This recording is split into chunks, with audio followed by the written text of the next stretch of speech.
नमस्कार, आप देख रहे हैं SPN 9 न्यूज और आपके साथ मैं हूं फिजा काजमी। 5 राज्यों में विधानसभा चुनाव के बाद आज यानी 2 मई को चुनावी घोषणा हो चुकी है। चुनावी नतीजे आ चुके हैं। ऐसे में असम में कांग्रेस को बुरी हार का सामना करना पड़ा। वहीं विधानसभा चुनाव की बात करें तो यहाँ पर राहुल गांधी से लेकर कांग्रेस महासचिव प्रियंका गांधी वाड्रा तक ने पूरी जी तोड़ कोशिश की थी ताकि असम में पार्टी की छवि को मजबूत किया जा सके। इसके लिए प्रियंका गांधी ने खुद भूपेश बघेल को चुनावी मैदान में उतारा था और भूपेश बघेल ने असम में डेरा डालकर स्तर से लेकर कमेटियों तक काफी ज्यादा पार्टी को मजबूत करने की कोशिश की थी ताकि आने वाले समय में पार्टी को असम में जीत मिल सके और गठबंधन का साथ मजबूत हो सके। लेकिन ऐसा कुछ भी होता हुआ चुनावी नतीजों में नजर नहीं आया। असम में कांग्रेस को हार का सामना करना पड़ा। प्रियंका गांधी की मानो सारी रणनीतियां फेल हो गई। असम में राहुल गांधी ने CAA NRC का जो मुद्दा उठाया था वो भी फेल हो गया। यानी असम में कांग्रेस का एक भी रणनीति काम में इस चुनाव में नहीं आई। लेकिन प्रियंका गांधी और राहुल गांधी चुनावी नतीजों में हारने के बावजूद एक ऐसी रणनीति पर, एक ऐसी नीति पर काम कर रहे हैं जो आने वाले समय में कांग्रेस के लिए कारगर साबित हो सकती है। जैसा कि हम सभी जानते हैं कि हमारा देश एक महामारी और त्रासदी के दौर से गुजर रहा है। ऐसे में चुनाव होना ही एक बहुत बड़ी बात थी अपने आप में। लेकिन चुनाव के मद्देनजर जो खबरें सामने आई उसको बहुत सही तरीके से प्रियंका गांधी और राहुल गांधी सरकार को घेरने में कामयाब साबित होते दिखाई दे रहे हैं। हालांकि प्रियंका गांधी का ये पहली बार था जब प्रियंका गांधी ने उत्तर प्रदेश से निकलकर किसी अन्य राज्य में कमान संभाली और पार्टी को मजबूती देने का काम किया। लेकिन आगे प्रियंका गांधी की क्या रणनीति होगी इस रिपोर्ट में देखिए। असम विधानसभा चुनाव में बीजेपी एक बार फिर एक तरफा जीत करती नजर आई। असम में बीजेपी गठबंधन पूर्ण बहुमत के साथ सत्ता में वापसी कर रहा है, जबकि कांग्रेस गठबंधन एक बार फिर अपने पुराने आंकड़ों पर सिमटता दिखाई दिया। प्रधानमंत्री नरेंद्र मोदी का चेहरा और 5 साल में हुए विकास कार्य बीजेपी की वापसी का अहम कारण बने, जबकि कांग्रेस गठबंधन की सत्ता में वापसी के लिए प्रियंका गांधी और राहुल गांधी के अरमानों पर मानो पानी सा फिरता नजर आया। असम में ना तो प्रियंका गांधी का चेहरा चल सका और ना ही भूपेश बघेल का।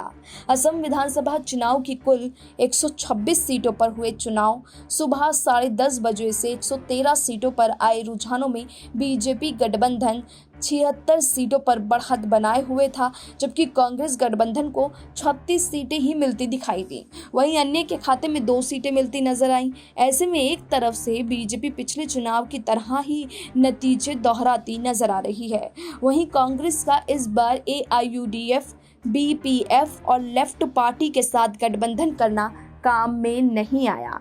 असम विधानसभा चुनाव में कांग्रेस की कमान प्रियंका गांधी ने संभाल रखी थी।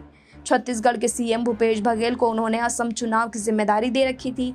बघेल असम में डेरा जमाए हुए थे और उन्होंने अपने राज्य के तमाम नेताओं को लगा रखा था।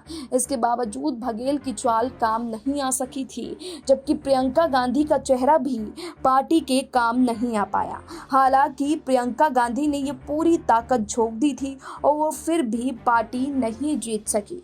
आपको बताते चलें कि 2016 की अगर बात करें तो पिछले 2016 के विधानसभा चुनाव में नतीजे कुछ ऐसे ही थे। बीजेपी को 60 और उसकी सहयोगी असम गण परिषद को 14 और बॉर्डरलैंड पीपल्स फ्रंट को 12 सीटें मिली थी। वहीं कांग्रेस को 26, all India United democratic front को 13 और निर्दलीय को 1 सीट पर जीत हासिल हुई थी। हालांकि इस बार बॉर्डरलैंड पीपल्स फ्रंट बीजेपी के बजाय कांग्रेस के साथ मैदान में उतरी थी। इस बार के चुनाव में नतीजे ऐसे ही नजर आ रहे हैं।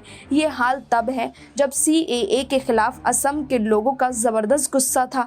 इसके अलावा चाय बागानों की मजदूरों की दिहाड़ी को कांग्रेस ने सबसे बड़ा मुद्दा बनाया था। इसके बावजूद असम में बीजेपी दोबारा से सत्ता में वापसी करती नजर आ रही है। बोडोलैंड और दूसरी ऊपरी असम में ज्यादा फायदा यहाँ देखने को मिला है। ऐसे में राजनीतिक विश्लेषकों का अनुमान है कि लोग सरकार के खिलाफ वोट देने निकले थे। कांग्रेस मजबूत गठबंधन बनाने के बावजूद 50 सीटों के इर्द गिर्द नहीं पहुंच पा रही है। आपको बताते चलें कि असम में कांग्रेस के पूर्व अध्यक्ष राहुल गांधी से लेकर कांग्रेस महासचिव प्रियंका गांधी वाड्रा ने तमाम रणनीति और जद्दोजहद के बाद असम की चुनावी नैया को पार नहीं करा पाए, क्योंकि असम में राहुल गांधी ने हर वो मुद्दा उठाया, प्रियंका गांधी ने हर वो मुद्दा उठाया जिससे बीजेपी को घेरा जा सके। प्रियंका गांधी वाड्रा ने यहाँ CAA का मुद्दा उठाकर और मजदूरों की दिहाड़ी का मुद्दा उठाकर सरकार को घेरने की कोशिश की थी, लेकिन फिर भी उनकी रणनीति काफ़ी हद तक फेल होती हुई नजर आई। यहाँ प्रियंका गांधी की चाल बेशक नाकामयाब साबित हुई, लेकिन प्रियंका गांधी आगे के लिए अपनी नई रणनीति बनाती हुई नजर आ रही हैं।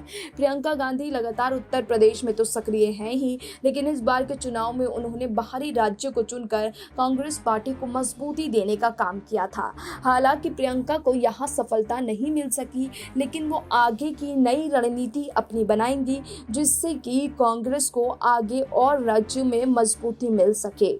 वहीं असम में बीजेपी की बात करें तो बीजेपी असम के ऊपरी इलाके, मध्य क्षेत्र और उत्तर क्षेत्र में अपनी राजनीतिक पकड़ को मजबूत बनाए रखने में कामयाब साबित होती दिखाई दी। वहीं बराक घाटी और निचले असम के मुस्लिम आबादी वाले क्षेत्रों में कांग्रेस और AIUDF गठबंधन को सीटें मिली है। असम के ऊपरी हिस्से में बीजेपी का जीतना ये बता रहा है कि CAA का कोई सियासी असर नहीं देखने को मिल रहा है। कांग्रेस असम विधानसभा चुनाव में उम्मीद लगाए हुए थी कि CAA के खिलाफ हुए आंदोलनों, चाय बागानों के मजदूरों की नाराजगी, बेरोजगारी, महंगाई के मुद्दों के कारण उसे असम में राजनीतिक मदद मिलेगी। इसके अलावा AIUDF और BPF जैसे अहम दलों के साथ आने के कारण भी कांग्रेस सत्ता में अपनी वापसी की उम्मीद रख रही थी, लेकिन नतीजे से कांग्रेस की सारी उम्मीदों पर पानी फिर गया। कांग्रेस ये मानकर चल रही थी कि मुस्लिम वोट एक मुश्त मिलेंगे, लेकिन बीजेपी के ध्रुवीकरण के आगे उसके सारे समीकरण मानो फेल से हो गए। काफी ज्यादा ये कयास लगाए जा रहे थे कि असम में कांग्रेस अच्छी बढ़त के साथ आगे आ सकती है। असम में विकास का मुद्दा इन चुनाव में हावी रहा। एग्जिट पोल्स के मुताबिक असम के 69% लोग मानते हैं कि बीजेपी ने अच्छा काम किया है, जबकि 6% लोग मानते हैं कि राज्य में CAA लागू नहीं किया जाना चाहिए। इसके अलावा 19% लोगों ने राज्य के विकास कार्य को देखते हुए बीजेपी को वोट दिया है। नतीजों में भी इसका असर दिख रहा है और कोई बीजेपी एक बार फिर सत्ता में वापसी करती नजर आई। वहीं प्रभु चावला ने एक इंटरव्यू के दौरान जब पूछा था, तब असम के लोगों ने प्रधानमंत्री नरेंद्र मोदी के चेहरे और राज्य में 5 सालों में हुए विकास कार्यों पर बीजेपी को वोट दिया है। कांग्रेस भले ही असम में कई दलों के साथ मिलकर चुनावी मैदान में उतर रही हो, लेकिन उसके पास राज्य में ना तो कोई चेहरा था और ना ही कोई नारा था। इतना ही नहीं, कांग्रेस गठबंधन ने चुनाव अभियान भी बहुत आखिर में शुरू किया, लेकिन तब तक कांग्रेस ने काफी बढ़त बना ली थी। वहीं एक पत्रकार की माने तो दिल्ली के से बैठे लोग असम की जमीनी हकीकत को नहीं समझ पा रहे थे। असम में बीजेपी की सत्ता में लौटने का एक बड़ा सियासी संकेत है और उसके सियासी मायने भी हैं।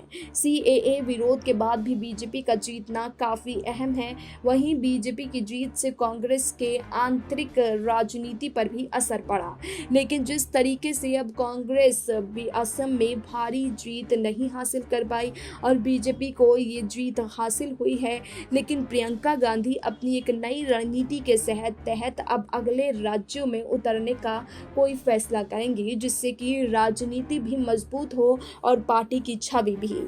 अब देखना होगा कि प्रियंका गांधी की रणनीति आने वाले समय में कितना कारगर साबित होती है और उत्तर प्रदेश के अलावा प्रियंका गांधी कहां पर अपने सियासी समीकरण को सटीक बिठा पाती हैं। फिलहाल हमें दीजिए इजाजत, अभी के लिए इतना ही, लेकिन देश और दुनिया की तमाम बाकी खबरों के लिए आप जुड़े रहिए SPN 9 न्यूज के साथ।